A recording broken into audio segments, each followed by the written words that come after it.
Hi everybody, and welcome back to my channel, 60 and Unemployed. My name is Karen. I am currently 60 years old and I am currently unemployed.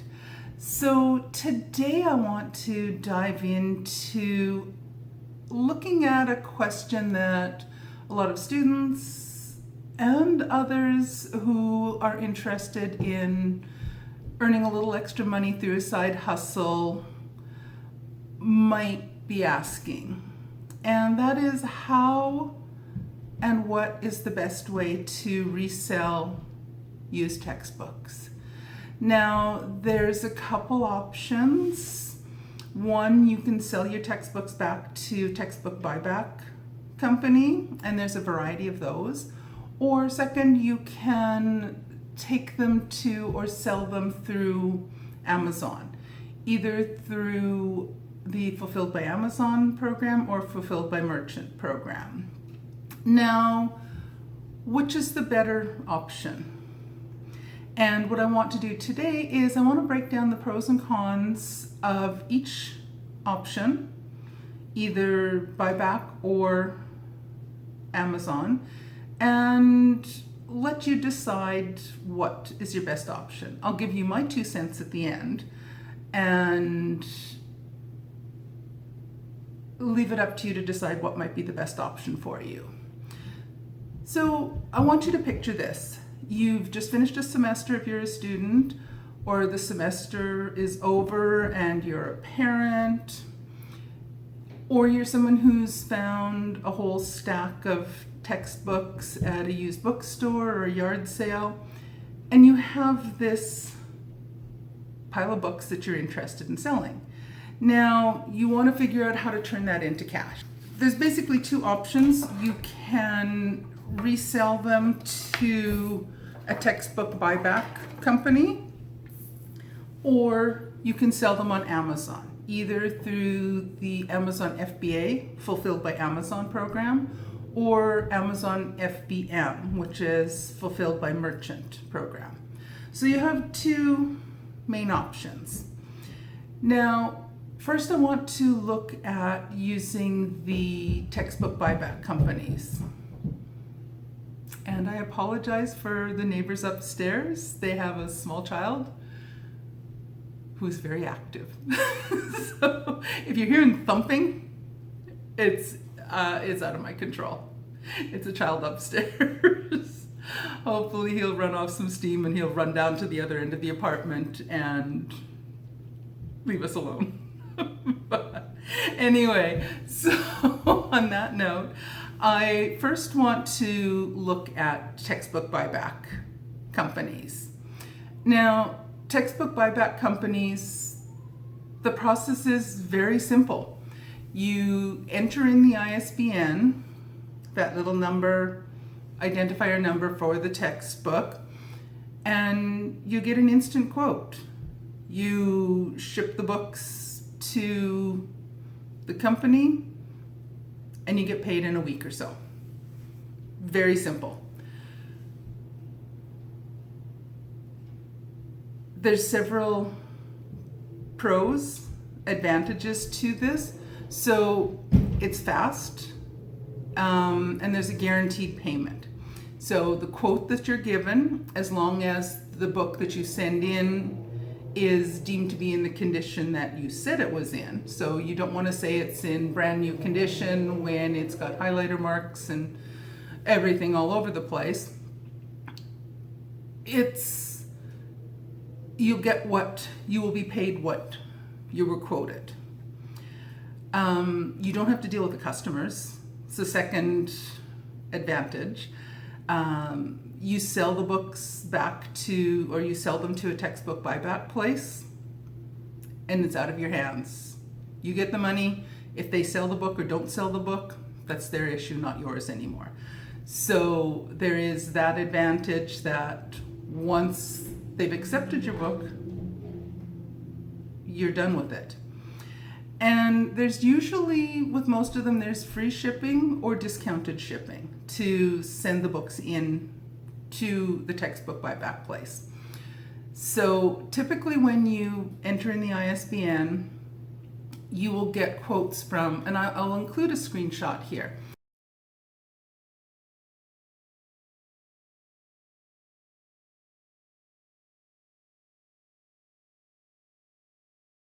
You will get quotes from a variety of places that are accepting that book. And they might be anywhere, there might be a wide range. One place might be offering you like $1.25, another place might be offering you $50.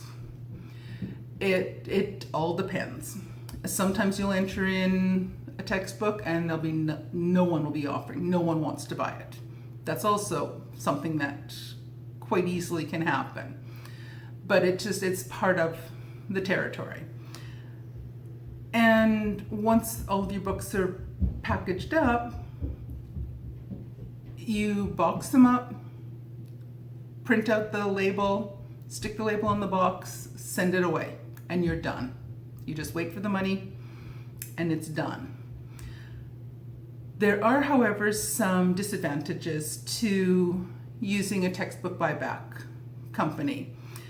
You're typically going to get lower payouts than you will get from Amazon or selling it on like maybe Facebook Marketplace, something like that. You're typically going to get lower payouts because the textbook buyback place needs to make their cut of the profit as well. So in general, you probably will get more money from Amazon. There's often going to be a limited selection of books that will be accepted. They will very rarely accept books that are not current. And in general, they want and they pay the highest dollar for books that are currently being used, like the current edition that's being used by multiple universities across the country. So there often is going to be a limit to what books are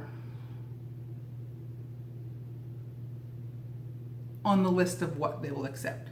And one of the things you do see is that you will be getting different prices from different companies because of that. Some books just won't be accepting them. And a third disadvantage is, or a third con, is that prices can change quickly. You can enter in a list of books today, you'll get a variety of prices. You can list them 2 weeks from now, you might see completely different prices. And often this is going to be related to the marketability and the saleability of that book right now. So if you're trying to resell textbooks now in September, middle of September, closing in on the end of September, there's probably less of a demand for them because students are back in classes. As a former professor, I'm hoping that all of my students have already bought their textbooks for the courses I'm teaching them. I don't want them to be going into late September and not having bought the textbook 3, 4, 5 weeks into the course. There are some that do that, but it does have some aspect of seasonality to buying and selling textbooks online. And you will find that the prices are going to be better closer to the time that there's going to be a higher demand for students buying textbooks. So whether they're buying textbooks for classes beginning in the fall semester or the spring semester, you're going to find variation in prices around those timings. Now, the second option for reselling textbooks is through Amazon Fulfilled by Merchant. So if I'm doing Amazon Fulfilled by Merchant, I'm going to list the books on Amazon, then I'm going to keep them in my apartment or my home, or if I'm selling a pile of books in a dedicated office space or warehouse space, whatever that might be. And I keep the books at home, and when the book sells, I package it up and I send it out to the person. If I'm doing Fulfilled by Amazon, FBA, I'm going to get the books all listed. I'm going to send them to Amazon's warehouse, one of their warehouses. They'll tell me where it's going when I get the packaging organized. And they are going to handle the shipping, customer service, all that. So when the book sells, I don't have to worry about it. Amazon will fulfill the order. So once I've shipped the books to Amazon, they're out of my hands. So now there's going to be, the same as there was with textbook buybacks, there's going to be advantages and disadvantages to doing it this way. Some of the advantages, one, you're going to get higher profits. You are setting the price. Technically, you need to sell it at a competitive price, but you are setting the price and you're not paying the middleman or middle person as you do with a textbook buyback. So when you put the book up for sale, when it sells, you get the money. Another advantage is there's millions of people with Amazon. Amazon is a very well-known company. You have millions and millions of potential customers. So that's a huge advantage. Either if you are doing the fulfillment yourself or Amazon's doing the fulfillment. So you have that as an advantage compared to the textbook buyback companies. And another advantage is you have, especially when you do fulfilled by Amazon, you get the Prime badge stamped on it. There's free shipping and it's flagged as Amazon Prime. So it's quick delivery. People love that. That's one of the things that a lot of us love about selling things on Amazon. Now, some of the disadvantages, you pay Amazon fees. So, of course, Amazon needs to make anyone that's reselling anything, you know that the company that's you're promoting it on, they need their cut. That's the only way, how they make their money. So you need to take into account that Amazon is going to take a cut from that. So if you offer a textbook for sale for $50, you're not going to get the full $50 for it. Amazon is going to have their share. There's more work involved with it, so it's a second disadvantage. You have to put in all the details and get it listed, get it packaged, all that stuff sent off to Amazon. Especially if you are doing the either one, whether you're doing fulfilled by Amazon or fulfilled by a merchant, there's more work involved. Textbook buyback, you just enter the ISBN. Company X says, I'll give you $50 for that book. You package it up, send it to them, get your check, it's done. Far less work involved. Less money, but less work. The other con is worrying about having to deal with returns or inventory management. Now, this will vary whether you're doing fulfilled by merchant or fulfilled by Amazon. If it's fulfilled by Amazon, you do not have to worry about inventory management. You don't have to worry about returns. Amazon takes care of all of that part of it. Once you ship the items to Amazon, they deal with it. You do have to pay part of the fees that you're paying to Amazon for that. Kind of ties into what's happening there. If you're doing fulfilled by merchant, you do have to deal with the returns yourself. If someone returns a book for whatever reason, you have to deal with it.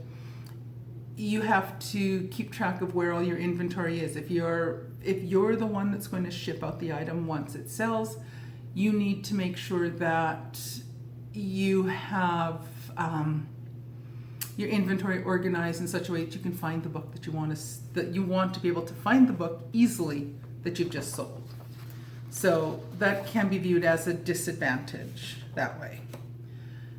Now, if we look at a real example, suppose I have an economics textbook, which I have a few econ textbooks, And suppose it's a textbook that sells for $60 on Amazon.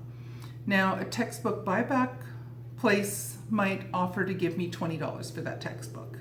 If I sell it on Amazon FBM, fulfilled by merchant, I could net about $45 after the fees. If I use Amazon FBA, so fulfilled by management, I might get closer to $40 in my pocket after Amazon has taken out their fulfillment costs. So I need to be able to contemplate what exactly my goal is with all of this. So if I want fast, easy cash, no hassle, no worries, I'm gonna send it to a textbook buyback company. I'll take my $20 and be done. I'm happy with that. All the work and effort is I've just typed in the ISBN number into the textbook buyback search box. It offered me a price. I package up the book, send it to them, I'm done. A week or two later, I get a check, or I get direct deposit into a PayPal account or whatever system that particular company uses. If I want to maximize my profits and make as much money as possible, and I don't mind putting in more effort and more work into it, Amazon is the better option. I'm going to go with either fulfilled by Amazon or fulfilled by merchant. And that's going to depend on how I weigh the differences between convenience and profit. If I want more profit, less convenience because I have to deal with the returns and inventory management. If I want more profits, I'm going to do fulfilled by merchant. If I want all the convenience with better profits and then some uncertainty on whether the book will actually sell, I'm going to go FBA. There's one other thing to consider with dealing with Amazon, and that is that in more recent years there have been issues with not being able to sell some textbooks on Amazon. And part of this comes down to the relationship between Amazon and textbook publishing companies. There have been increases in recent years with counterfeit textbooks, especially for those like Intro Economics by a very popular author and popular publisher, that there's hundreds of thousands of students across universities all buying the same textbook.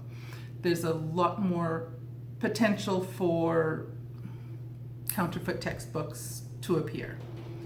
There are some publishing companies that will not allow resellers to sell the typical resellers to sell their textbooks on Amazon.